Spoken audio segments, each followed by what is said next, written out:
So my name is Emily Kile. I thank you all so much for joining us today for this presentation on DDD benefits, the Department of Developmental Disabilities. And we do these programs once a month. And so we have an excellent guest speaker today. I'm just so thrilled to have the opportunity to have DDD with us instead of you calling me and me telling you my interpretation of the rules. We have somebody who's actually with DDD, and I'm sure she'll get back to us if there are questions that she can't answer. And feel free throughout the presentation, since everybody's muted, you can type your questions in either to the Q&A or to the chat, and I will either interrupt Jamie or at the end, we'll do our best to get to whatever questions might be there. So Jamie graduated from the University of Wisconsin with a degree in social work in 1999. She relocated to Arizona in June of 2018 and works for the Department of Economic Security in the Division of Developmental Disabilities as a community outreach liaison. Jamie's goal is to inform and educate Arizonians about the division and to partner with organizations in efforts to empower those living with an intellectual or developmental disability to live a self-directed, healthy, and meaningful life. So that's fabulous. And Jamie, again, thank you so much for giving your time today to help educate us all about DDD benefits. My pleasure. Thank you so much. So good afternoon, everybody. It's wonderful to be here. I would like to start today by kind of leveling the playing field, make sure we all have the basic information about eligibility regarding DDD, a little bit of information about eligibility with ALTCS, Arizona's long-term care program, and a few other things. So I think what I'll do is I'll just dive right in. Great. So if you've never thought of it this way before, please consider thinking about the Department of Economic Security as an overarching umbrella. Fall underneath the umbrella of Department of Economic Security. One is the Division of Aging and Adult Services. And if you haven't learned yet already, probably being in it, many of you understand acronyms are ridiculously used here a lot in Arizona. So you might hear it referred to as DOS. The next programmatic division is Division of Benefits and Medical Eligibility, or DBME. The Division of Child Support Services, or DCSS. Me, whoop whoop, Division of Developmental Disabilities, DDD. Arizona's Early Intervention Program, or AZIP. And then finally, the Division of Employment and Rehabilitative Services, or DERS. All of these programmatic divisions, all 6 of them, fall under the umbrella of Department of Economic Security. Here at the Division of Developmental Disabilities, our mission statement reads, to empower Arizonans with developmental disabilities to lead self-directed, healthy, and meaningful lives. What's interesting to me about this is how do we define these key words in here? What does healthy mean to you versus what does it mean to me? And we strive to follow our participants, our members' definitions of healthy. Maybe it's physical health. Maybe it's not. Maybe healthy is, being self-directed really and choosing how I spend my days. I'm coming to you as your community engagement outreach person through the Office of Individual and Family Affairs at DDD, sometimes referred to as OIFA. Within the OIFA office for DDD, you will find tribal community engagement staff, Department of Child Safety and Foster Care staff. We have a Justice Reach-In program staff. People with disabilities also come into problems sometimes with the law. We have, last I remember, I would say about 50 people that we're following through the Justice Reach-In program, people who are members of the division who then are arrested and incarcerated. Community engagement, of course. We have our Independent Oversight Committee liaison, affordable housing, customer service center, which is a really, really big one. I'll mention that a few times today. That is your one-stop shop if you just kind of don't know where to go. We have communications and public information, meaning our websites, our provider newsletters, family newsletters, things like that. We have advocates, benefit coordinators, and we even say, hey, if you're going to school for Masters of Social Work, consider doing your intern over by us. So we do a lot out of the OIFA office. This office in and of itself is pretty new. I've only been with the division a little over 2 years, and it started since I've been at the Division of Developmental Disabilities. There are OIFA offices many different places. Access, Arizona's healthcare cost containment system, has an OIFA office, as do each of the health plans, Medicaid health plans throughout the state. And I'm sure that there's more. So meat and potatoes, here we go. I want to talk with you about eligibility for DDD because it is fairly simple. It has nothing to do with finances. I'll tell you that right off the bat. You need to be an Arizona resident in order to apply for DDD. You do. Nobody else in the household. The person applying, if it's a child who's 4 years old, is he or she an Arizona resident?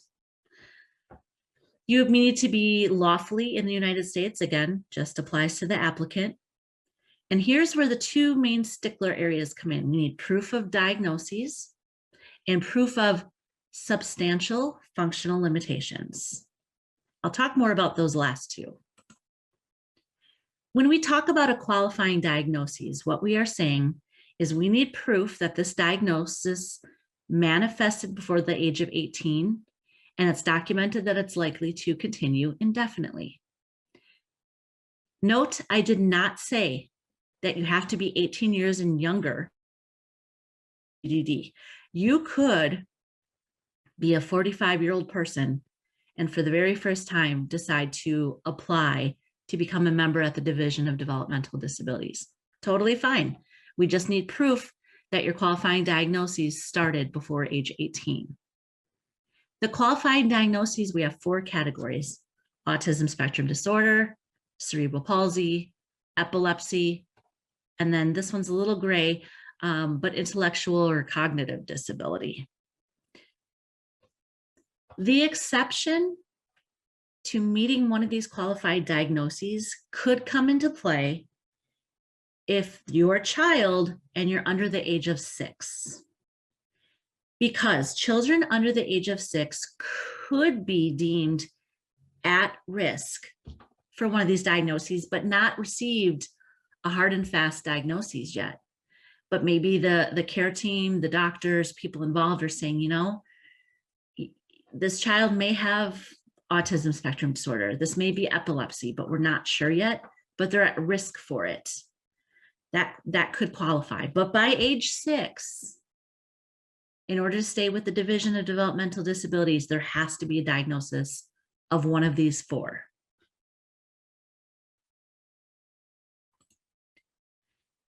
Taking a step back just momentarily, I do want to show you how the division, who makes up our membership, right? We're looking at about 45,000 people, generally speaking, throughout the state of Arizona right now.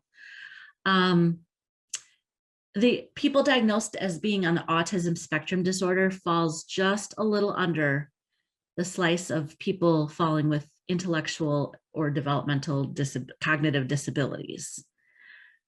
So we expect that to change. As a matter of fact, it might have changed already, meaning the autism spectrum might take over a bigger slice of this pie. But it hasn't yet. I don't unfortunately have the date of this pie chart on the screen. I do think I've seen that where the autism spectrum disorder has gotten larger than the ID. But the smallest population that we serve right now are people in Arizona diagnosed with epilepsy. It's just under 2,000 individuals at this point. When we talk about the diagnoses, it can't come from a school counselor. It can't come, from your aunt who, who works with children with disabilities, clearly. As you can see here on the screen, we accept the diagnoses from very specific clinicians. And depending on what diagnoses you're looking for, you can see the clinician listed as being an appropriate and accepted diagnostic person.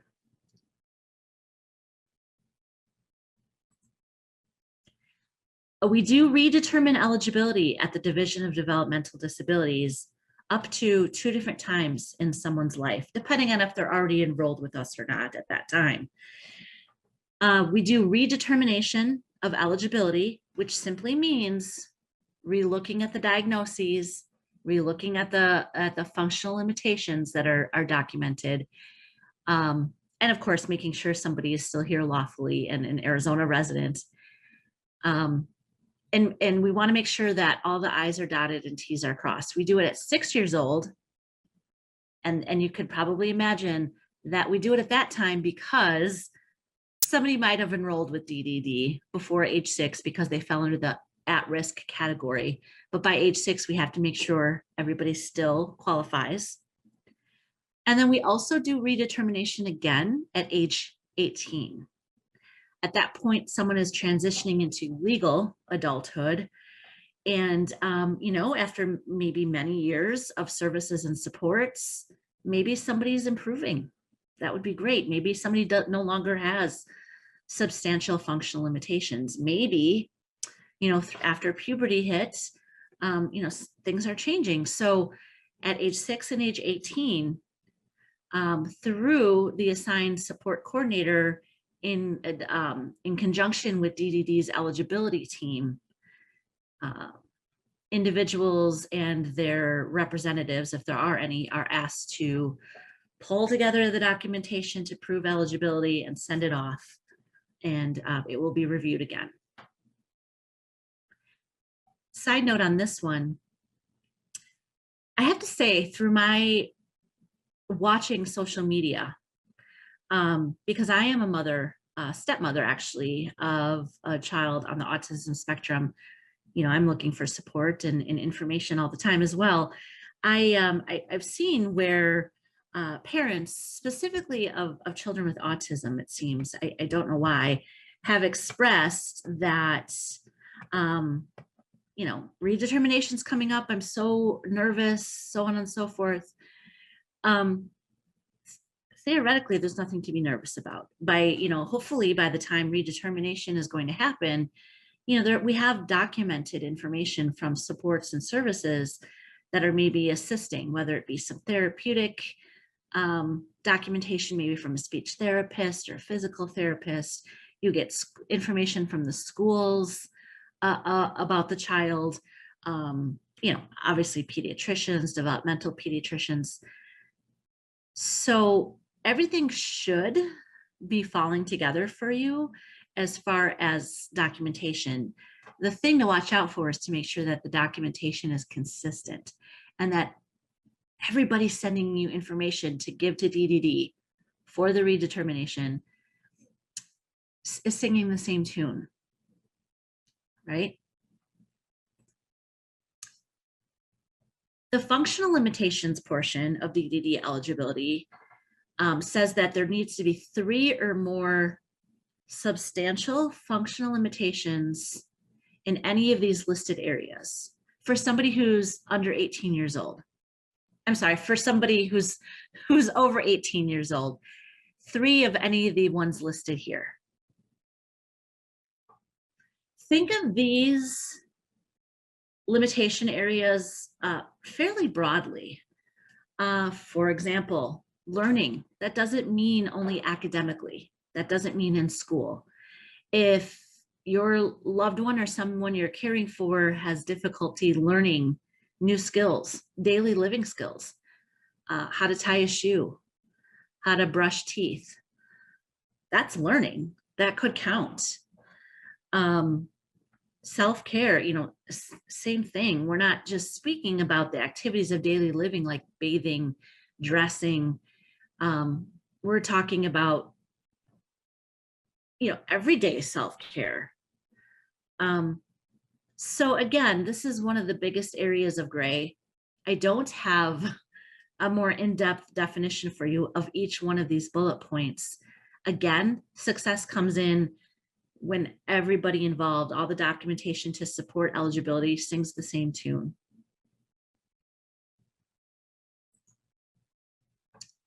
To apply for the division, there's an application, and along with that, you need to send in a birth certificate, a passport, citizenship, immigration document, or certificate of Indian blood. That will suffice. If applicable, health insurance information. Some people, especially children, will have health insurance through a parent as well. So division just wants to know about that. And then number 4 and 5, specifically number 4, talking about the qualifying disability, documentation about that. And then 5, documentation showing legal responsibility, again, if applicable, meaning, a guardianship, a conservator, what have you. People will often ask, what do I do? I've got all this information together. I've got the application. What do I do? Well, you can email it or drop it off to any of the DDD offices that are considered there for eligibility. I show all on the screen here. So Flagstaff, Chandler, Phoenix, and Tucson. With these uncertain times with COVID, there may be restrictions to drop stuff off in person. If possible, I would encourage, if you've got the means, to scan documents and email them to ddd.apply@azdes.gov. I recently went through an application process for a loved one, and it was fairly simple for me, because I was able to scan the documents and then have email correspondence back and forth. Of course, protected. Health information was being shared over email, so you have to use a secure emailing connection. But it goes fairly easily. What's nice is if you've got questions before you actually apply, you're wondering, did I fill this out correctly? Should I send more documentation to prove this or that? You can email DDD Apply and say, hey, here's what I've got. Would you suggest that I try to pull anything else together? Moreover, you can even call the DDD Customer Service Center, and I'll mention this probably a few times today. That number is 844-770-9500, and you hit option 1 right away and you'll get somebody. Normal business hours, but you're not leaving a message. You're not, having to type in social security numbers, boop, boop, boop. It's not automated. You get somebody. And I'll tell you my personal stories. When we moved to Arizona in 2018, I was thinking, my stepson, what are we going to do to this during the summer? I need funding, help paying for things. I just called the customer service center and they talked me through everything soup to nuts. They said, there's an application packet. We'll mail it to you. Make sure X, Y, and Z. They suggested gathering this information and these documents from back in Wisconsin and bringing it all and attaching it. And I even called and asked questions probably daily. I think they knew my name before I started working here. Very helpful, very, very, very helpful. Okay, I'm going to jump ahead past eligibility for DDD and mention now that newly eligible DDD members, if they haven't already begun the process to try to obtain Arizona's long-term care coverage or ALTCS coverage, DDD will spark that to happen. Newly eligible DDD members are screened, and if deemed appropriate, for lack of a better way of saying it, the information is given over to ALTCS. But they are, while we communicate, these are 2 very different systems and very different agencies. And I'll explain why both is a great thing to have. Or if you can't, why still just DDD is a great thing to have. So this could be overwhelming. I'm going to explain it to you left to right on your screen. If somebody applies and is eligible for DDD, but they are not eligible for Arizona's long-term care, maybe because of their finances, or for whatever reason, they're just not eligible. I don't know all the reasons somebody wouldn't be, but for whatever reason, they're not eligible. They could still be enrolled with DDD. They just don't have funding, basically. What they get is a support coordinator, and that support coordinator helps to direct and share information with regards to community resources. And so they are responsible to find their own health insurance. Do we have people enrolled at DDD in this column? Absolutely. This is probably also the column where the most asked question is, well, why do I want this? What good is this for me? I don't get anything, no health insurance, and all I get is a support coordinator. Well, two things. One, support coordinators can be very helpful. Again, they should have their finger on the pulse of what's happening in your community and what community stakeholders have. What does the community offer to their own people with regards to services and supports, connections, if you will. But two, you might not qualify for Arizona's long-term care now or access now, but you might in the future. So if you keep your state-funded DDD only, you're kind of halfway there. I could be kind of funny and talk about how, your migraine of having to apply for 2 programs is now down to 1 because you got one of them checked off. You're kind of halfway there, and things could very easily change in the future. So why not just keep it? Why not just say, hey, I've got this for now, we'll see what happens. But having said that, all of DDD is voluntary, all of it. You could decide to join DDD because you're eligible and everything's going well, drop out, come back next week, come back next year. Totally an voluntary program throughout the state of Arizona. The middle column is when somebody meets what we call our targeted DDD eligibility. This is when somebody's not medically eligible for ALTCS, but they are financially eligible for ALCTS, Arizona's healthcare cost containment system. Arizona's long-term care system, or ALTCS, has to do, again, medical eligibility. ALCTS is financial eligibility. So people in this group of eligibility for DDD, they get support coordination as well, just like the previous group.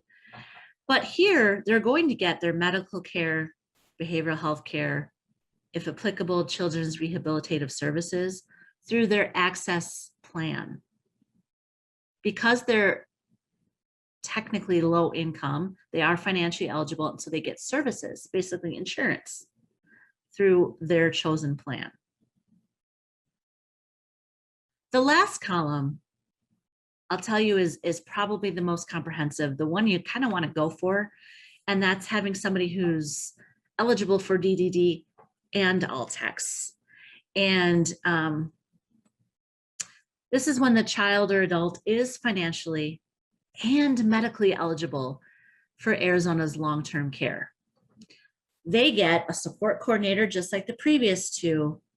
They also get their medical care, behavioral health care, if eligible, their children's rehabilitative services, and their limited long-term care supports and services through one of 2 health plans offered through DDD. DDD currently works with Mercy Care and United Healthcare for our health plans. And then if the applicant is American Indian or Native American, they have the option of a health plan appropriate for them as well. They could choose.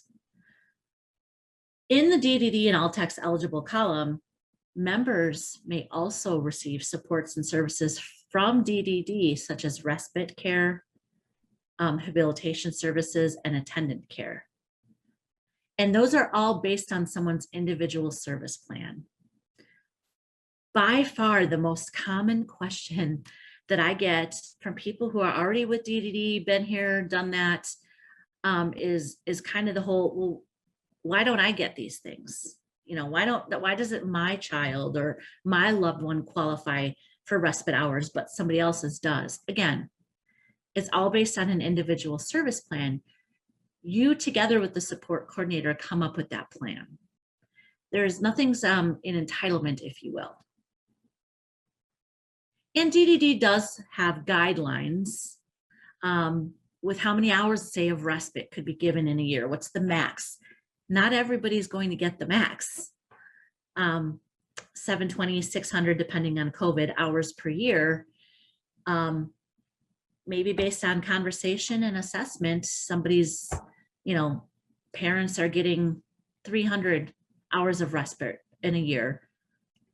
Even though they're not anywhere near the max, that's just what was assessed to be needed. So we have a question, Jamie, and I think I know the answer, but it says, what is medical eligibility for ALTCS? And my understanding that is what you said is if they meet the medical eligibility for DDD, that is, you know, one of the 4 categories, and then functional analysis as to what they're able to do and learn and whatnot. But it's really ALTCS is about making sure they have less than $2,000 unless they have a special needs trust and meeting the income limits of ALTCS benefits. So they get determined medically eligible basically by DDD. If they meet that criteria, the next criteria is, hey, what's your financial situation? So we can figure out whether you're also going to get the gold standard ALTCS. You're all the way to the right column. Is that correct? That is correct. And the question might be getting at, is it possible for somebody to be eligible for DDD, again, which means the substantial functional limitations, but not medically eligible for ALTCS? You know, it's possible, but not likely. Because ALTCS does look at that medical eligibility. It's just in those situations, talk with the assessors. If you're denied eligibility for something in the state, whether it be ALTCS, you know, access, DDD, you're going to get it in writing. And read that denial letter. What is it saying is the problem? And then call your eligibility worker who's also written down on that letter. Call them and ask for further information. Maybe something was omitted. Maybe somebody missed something. But generally speaking, if you are, you're meeting the substantial functional limitations for DDD, most of the time you're going to meet the medical eligibility for ALTCS. And then a couple more questions. So it says, does ALTCS medical care use access for the insurance? And I think what you said at the beginning, and my understanding is, if you're approved for ALTCS, you're going to get access benefits. If you have your own private health insurance, that would be primary, and then access would be secondary as the health insurance, right? Correct. Okay.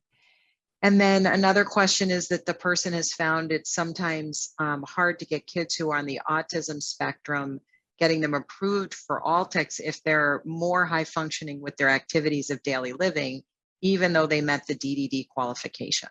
Mm. Is that something maybe you've seen, or maybe something you can get back to us about?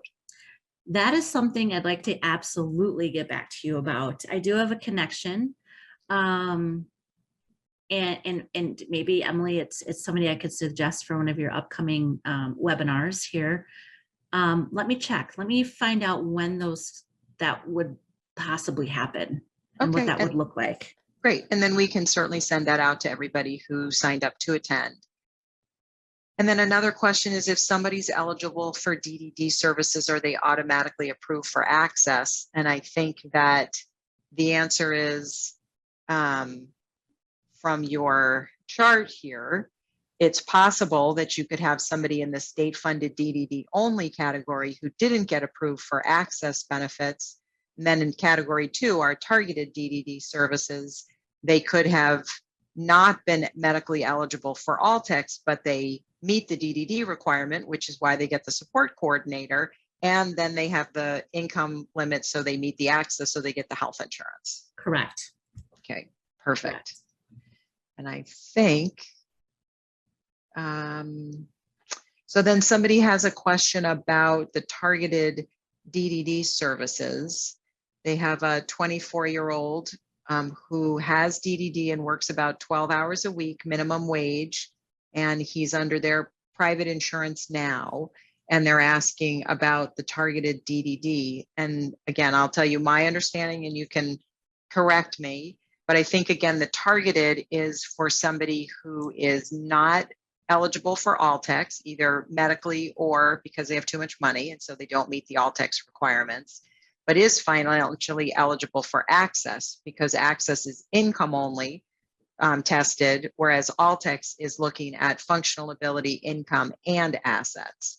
So I don't think that somebody who is on DDD is automatically eligible for those access benefits. So for this particular individual, sounds like they have private insurance, maybe through mom and dad. And so that's perfect. But as you said, each agency has its own criteria. So the only automatic eligibility I'm aware of is if you get ALTCS, you get access. I don't know anybody who is approved for ALTCS benefits and somehow doesn't get approved for access health insurance. And for somebody who is over the age of 18 and gets SSI benefits, they would be automatically eligible for access benefits as well because they're a low income person. Correct. So there's no other automatic, just because you got DDD, you're not automatically approved for access health insurance. Correct. Okay, perfect. Well, aren't we lucky to have Emily so knowledgeable every day? This is great. Well, I'm hoping that if I restate it, that my understanding, that also helps the audience hear it from a different perspective. What are our options if we're on an individual health plan that our autistic daughter is on and they deny, and so does DDD and ALTCS? So if the person is not going to qualify for access, although I'm not exactly sure why they wouldn't, unless they have high income, they don't get DDD services because they don't meet the medical criteria.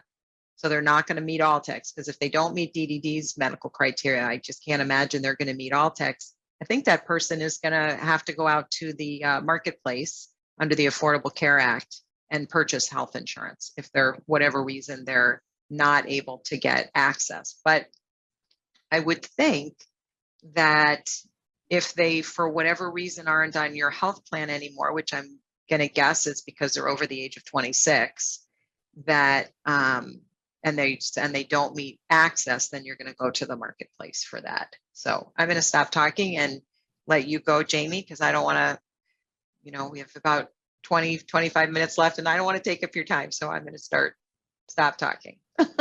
Not a problem, but thank you.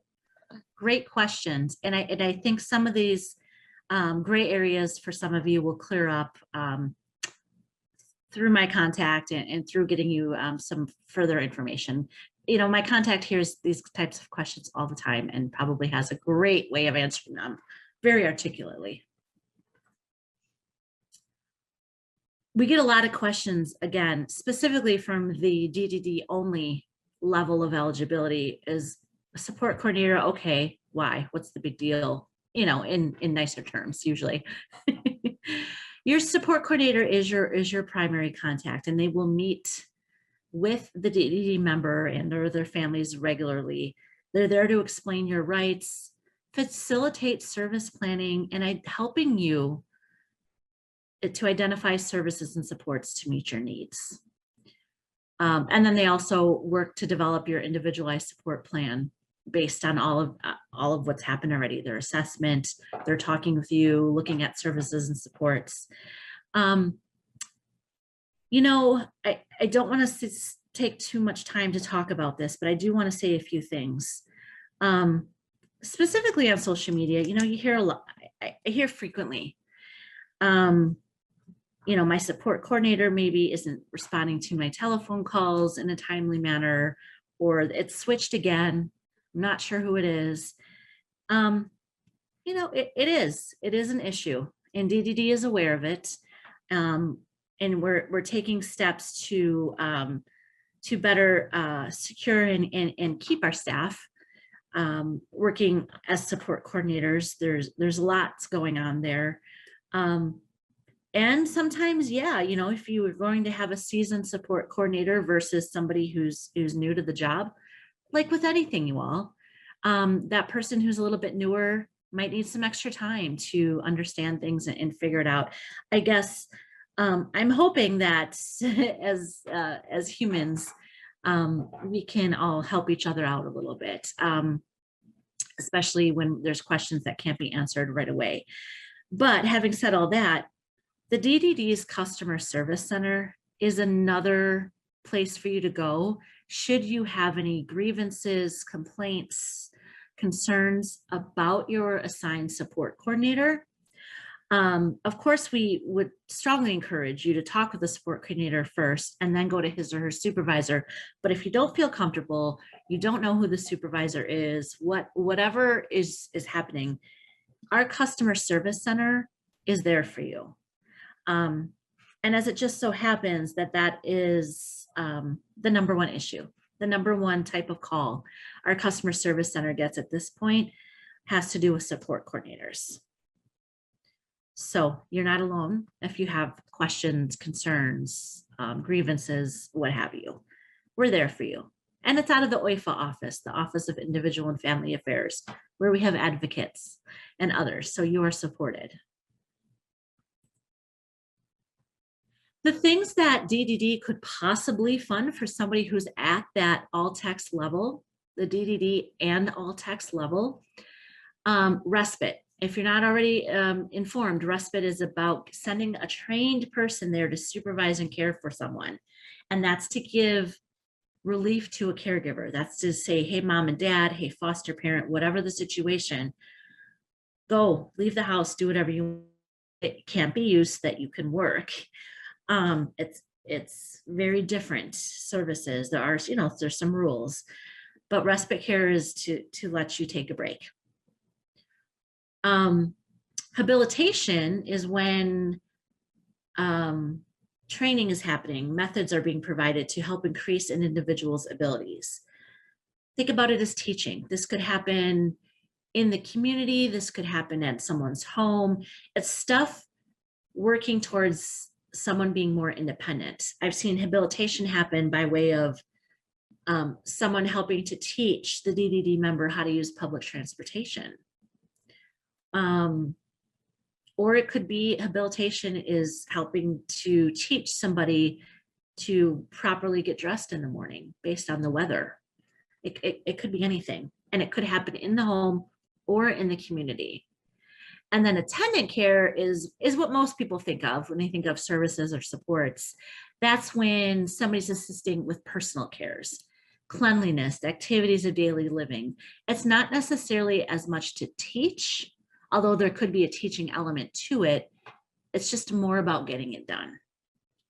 Okay, so these are 3 examples of what DDD provides that are really popular and heavily used. In addition, DDD does offer things like employment services. Typically what we ask is that just like somebody who might not have a disability or someone who is neurotypical, people start saying, what do you want to be when you grow up? I mean, from a very young age, why shouldn't that happen to the people that we serve? So we ask that our support coordinators and families and everybody surrounding the DDD member start talking about that.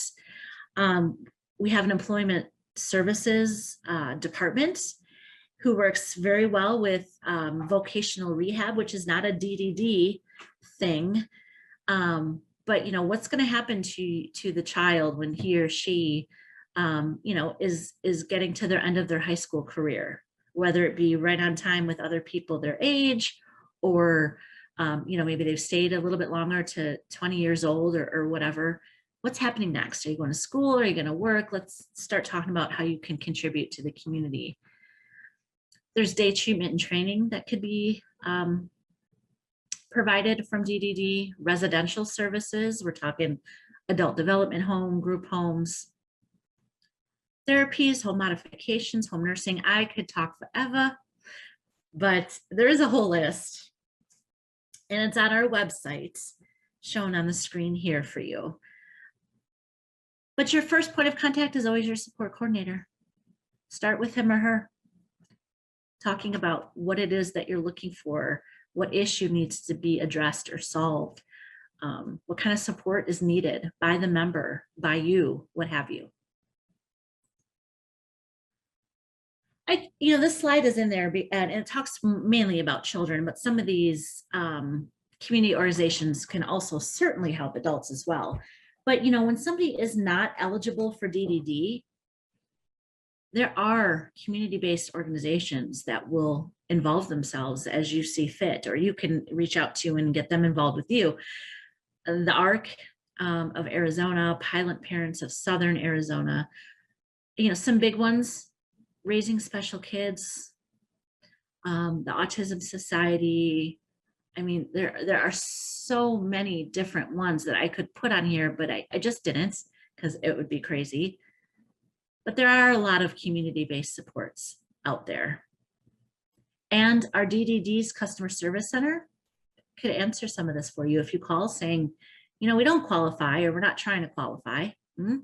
But what do you know is out there? What can I, where can I go to get support for my disabled son's brothers and sisters, right? Definitely, we can give you some direction. DDD's Customer Service Center, again, I'm mentioning it. The toll-free number is 844-770-9500.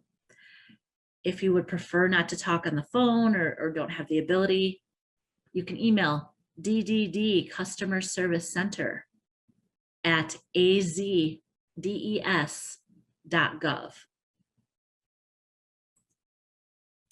I am Jaime Reddy.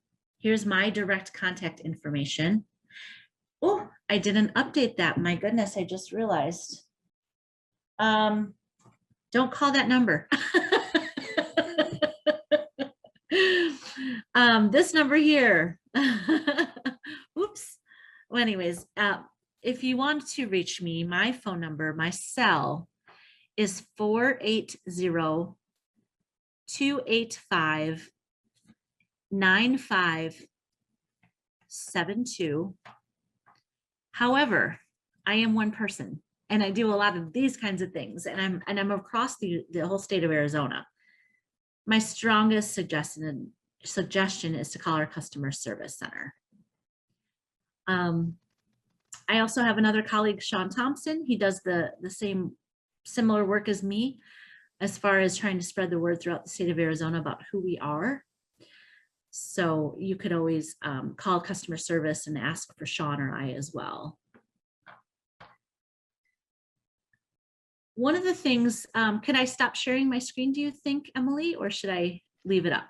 I think it'd be best if you leave it up. That's perfect. Leave it right there. Okay. Oh, you did ask for me to leave it there. That's okay. I just thought if you had your contact, at Yeah. least your email address up there, that would be great. But Okay. go right ahead. Okay. There we go. There we go. Eligibility, we try to address DDD eligibility within 30 days, but more often than not, we're reaching back out to somebody, to an applicant saying, hey, we need this information or that information. Do you have something else that will document what this professional documented as well? So it's all matchy. So it could take up to 60 days. So do you have any sense as to maybe when somebody submits an application, what helps DDD process that more quickly, and what makes that a more difficult process for a parent?